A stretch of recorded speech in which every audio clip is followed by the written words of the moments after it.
Hello and welcome to the Poor Man Podcast. Today we're going to talk about something that happened on Thanksgiving in Dublin, Ireland.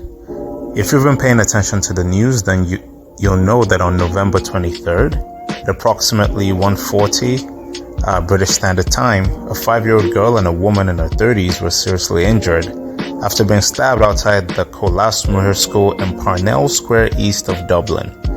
A 6-year-old girl and a 5-year-old boy were also stabbed, sustaining less serious injuries. The suspect, a man in his late 40s and a naturalized Irish citizen who has been residing in Ireland for 20 years, was apprehended by witnesses and was detained after sustaining serious injuries. The boy was later discharged from the hospital. The assailant was stopped on Parnell Street by a Brazilian driver of a food delivery company, Deliveroo. The assailant, that's the person who stabbed the people, was then detained by Gardaí, that is the police of Ireland, that's what they're called, the Gardaí, and taken to a Dublin hospital after himself having suffered serious injuries. At a press conference, the Garda Commissioner, Drew Harris, said that while the investigation was at an early stage, they were satisfied from early inquiries that there is no terror-related activity or related to any wider aspects in relation to the matter, while describing the attack as standalone. Following the stabbing incident, unrest broke out near the site of the attack. Shortly before 6 p.m., people started gathering in the upper O'Connell Street. Members of the crowd, reportedly numbered around 100 to 200 people, reportedly assaulted the Gardaí, that is the police responding to the scene, throwing fireworks and bottles at the officers. Vehicles were also attacked and set on fire, including a Garda vehicle, a bus, and an empty tram. Multiple shops and businesses were looted and set on fire by local youth. A small number of people were reported to be shouting anti-immigration slogans at Gardaí officers.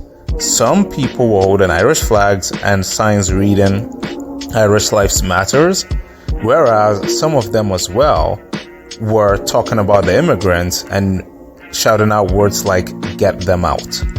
At the peak of the riot, the size of the crowd grew to approximately 500 people, and as a result of the violence, members of the Garda Public Order Unit were deployed to the area.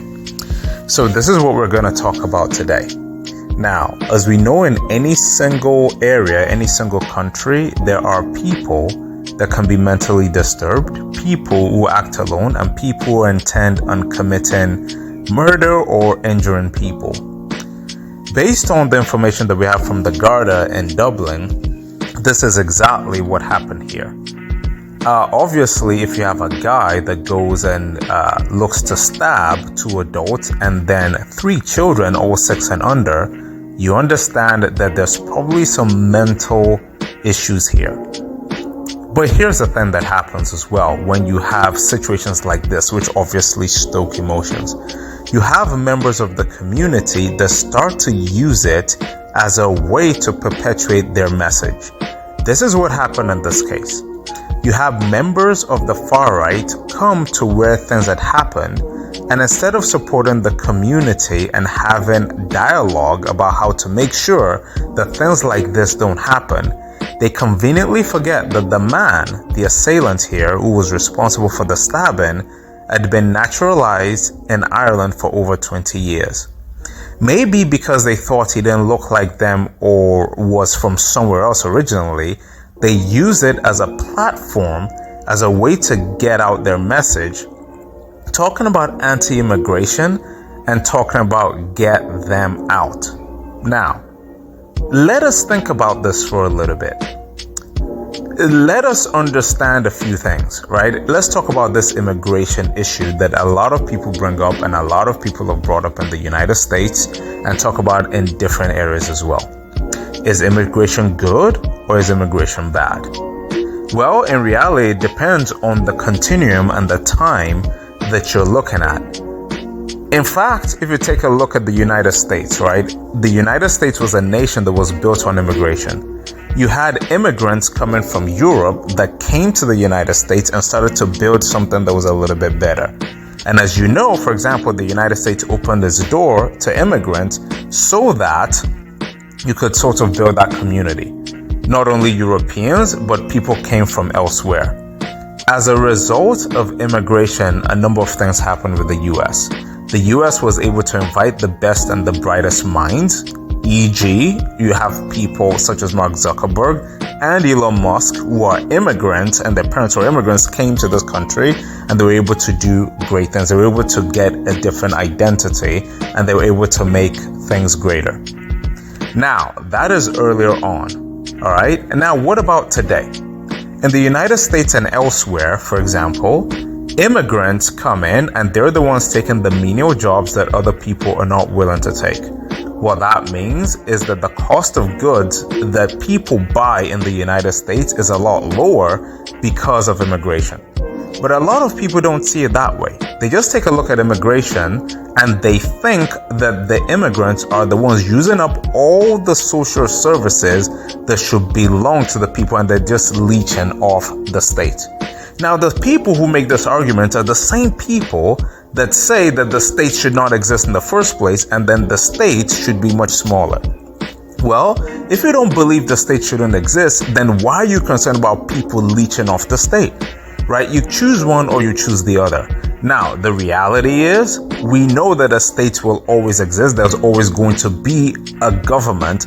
The question should not be whether the state exists. The question should be what is the size of the state? And in reality, the size of the state always depends on what the state is going through. For example, in wartime, states always get bigger. That's just the bottom line. Governments get bigger and the private citizens always help the government to help achieve its means. Outside of a warlike situation, you can always go back and reduce the size of the government. And I understand the argument that, hey, if government continues to get big, then that's a bit of a problem because it becomes its own albatross and it starts to suck resources. But again, that is not the issue of immigration. That is always going to be an ongoing thing and it is always going to be a continuum. That is the way to really understand it. Now, let's go back to this issue of immigration. Now, if for whatever reason we decide to get rid of all the immigrants, this is what the Irish far right was shouting out in Dublin, right? Get them out. Okay. You know what? Let's say we even do it. Let's say we find a way, regardless of whether you've been naturalized for 20 years, as an Irish citizen, or whether you just got there, we round up everybody and we deport them. What do you think is going to happen? Number one, unemployment rate is going to jump up, right? Number two, the cost of goods is going to go up because if for some reason you have enough people to replace the immigrants anyway to do all the job, they're either going to get paid less, but let's say, Irish folks are like, no, we're going to get paid more. Then the cost of good is going to go up. And guess what's going to happen? You're going to have inflation, right? Because ultimately price is going to go up. Or secondly, a lot of people will not be able to afford stuff, right? And guess what? Cost gets passed on to the consumers anyway, and that causes a big problem economically. Then what happens? The moment this happens, people will start to think about it in a different way because you remember, people always want to eat their cake and have it too, right? They want to be the only ones that have the job, but they also want to benefit and they don't want to pay. Well, guess what's going to happen? What's going to happen is that we're going to revert back to what happened in history anyway, where people start to say, you know what? I don't want to do these kind of jobs, right? I want somebody else to do these kind of jobs because these kind of jobs are below me and they're beneath me, right? And then they're going to say, well, how are we going to find people to do this kind of jobs? And you're going to open up the door to immigration anyway. Now, so it's very interesting. If you take a look at the life cycle of things, if you get everybody out, you're going to end up suffering. You won't have as much innovation, right? And as the economy suffers, you're going to want to come back and allow people to come and bring immigrants back in. Or if you could truly go back in history, you did what you did before anyway, and you go back and you get people, if you could repeat history, it's colonization, and bring in those people back from where they were into your country to work. So here's the thing. When things happen, it is very easy to become super emotional. it is very easy to start saying things like, well, get them out, Irish lives matter, etc.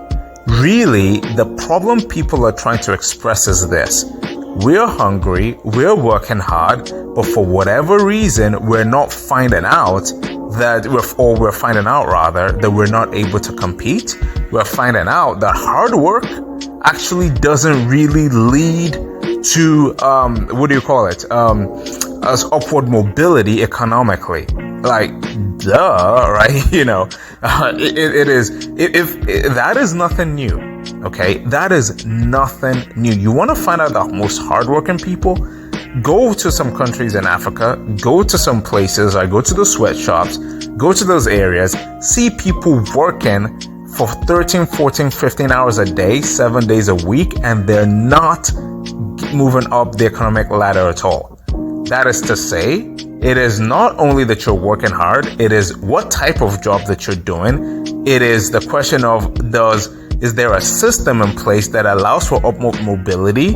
And is there an organization or an avenue by which you can continue to climb up the ladder? Does your country have the right policies? Do you have the right systems? Do you have the right infrastructure? Right? If the answer is no, then it doesn't matter how hard you work, right? Nothing is going to get better. Now, there's a proverb that talks about this. It says, if the axe is dull and one doesn't sharpen its edge, then more strength is needed, but wisdom brings success. That tells you what? You can work hard as much as you want, but if you're not working wisely, then it doesn't really matter. See, this is the thing that those far-right people should be asking.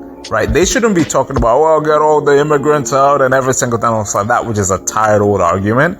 The question should be, wait, am I working hard but not working smart?